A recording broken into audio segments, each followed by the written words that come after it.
Someone just recently asked me about working with children who are showing signs of negative entity attachments. What are the amazing things that we can do to create a fantastic life, especially because they're young when they're first having their spiritual experiences?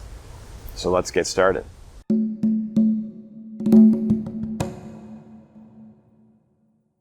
Obviously, you want to take this very seriously. You want to take the time to listen to everything that they have to say and ask lots of questions. Make sure you get as much information as possible about what it is that they're experiencing.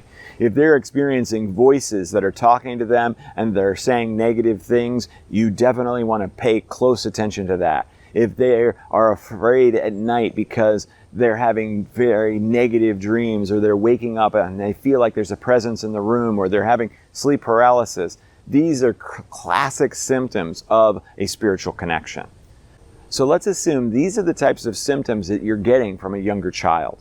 The first thing to do that I really recommend very highly is to be honest with your own spiritual beliefs, to let them know that there is a very real possibility that we are able to connect to spirits, to angels, to ascended masters, to extra-dimensional collectives that are outside of our normal perception.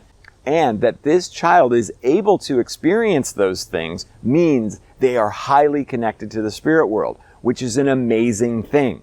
Get them excited about what they're experiencing. Another way to phrase this for a child is to simply say, you're a superhero. You have superhero gifts, and your superhero gifts are allowing you to connect to an unseen world.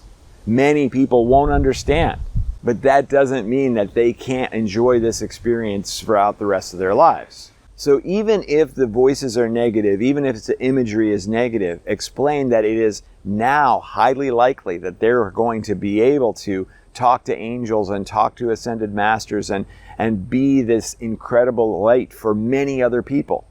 It's just that it may take some time, because first what we have to do is we have to get over the fear. As a parent, you definitely do not want to create a fear response in the child.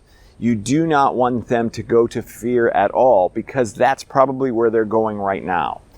Instead, you want to encourage them with the real hierarchy of the world. And the real hierarchy of the world is that this child and you as the parent are incredibly powerful. You're so powerful, you are actually the creator manifested as an individual.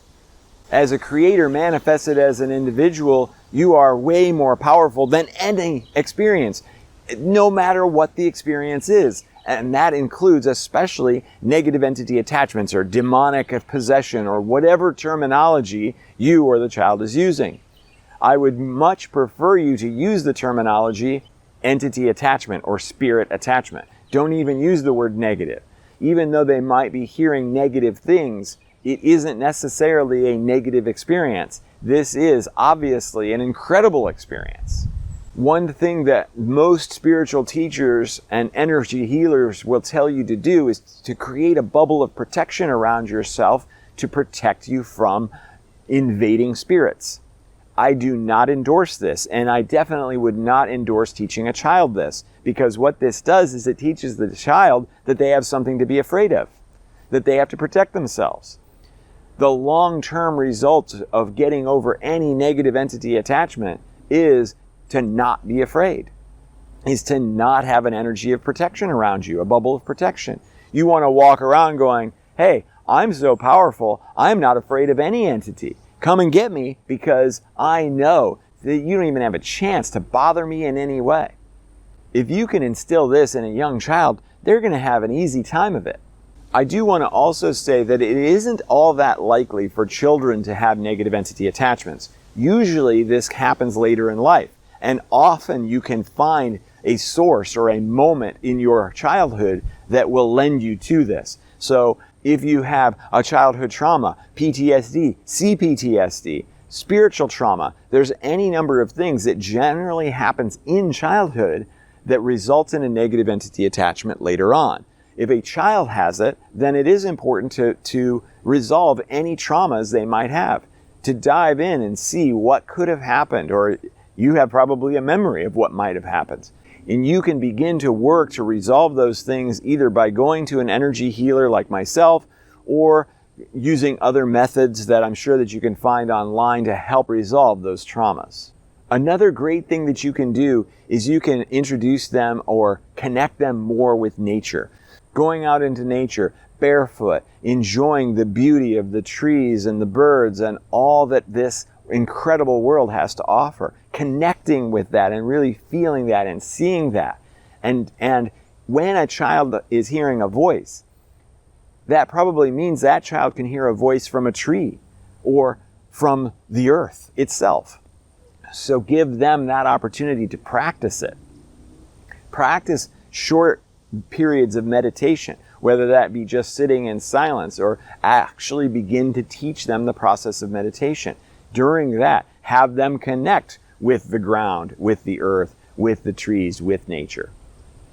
And one thing that you want to be very careful about doing is going to Western medicine and having a prescription. Sometimes those prescriptions are highly necessary. So I don't want to discourage you from that if your child is in a very extreme situation. We often find that exposure to medication can disconnect the child from the spirit world. And if your child is saying to you, I don't want to be connected to this, I don't want this, then it's your responsibility to really help them realize that actually you do want to be connected to this. And take the time to go through all the positive benefits. And those positive benefits can come in the form of, they could become an energy healer. They could become a channel and represent information and insight that comes from a higher place. All kinds of amazing things that they can do throughout their life if they embrace this experience. Trying to run from it is not going to solve the problem. Instead, they want to move toward it and open themselves up to all the amazing possibilities of working with spirit guides, angels, and so forth. The other thing that I would recommend is that you go ahead and have them listen to one of my activations that removes negative entity attachments. This is often a temporary experience, but for a child it may be permanent. I'll leave you a link right here that you can click on and go to that. In addition to that, once they've listened to it, then I also highly recommend that you download a free activation off of my website that affects the halo chakra. This is the chakra above the crown, and it offers an additional protection against negative entities. Of course, we're not saying that entities are bad or something that we should protect ourselves from, but giving ourselves some relief from the entities returning right away is something that would be beneficial. So you can download that activation off of my website if you go to the link in the description below. This was my first video to help you work with children with negative entity symptoms. So I'd love to know if you could leave a comment and let me know, was it helpful? And if so, and if I receive enough comments, I can create more videos on this topic. So also in your comment, ask me any questions you might have very specifically, and maybe give me some scenarios that you're dealing with, that you're working with children. I would love to help as much as I possibly can. Well, I love you unconditionally. Thank you so much for watching, and I'll see you in the next video.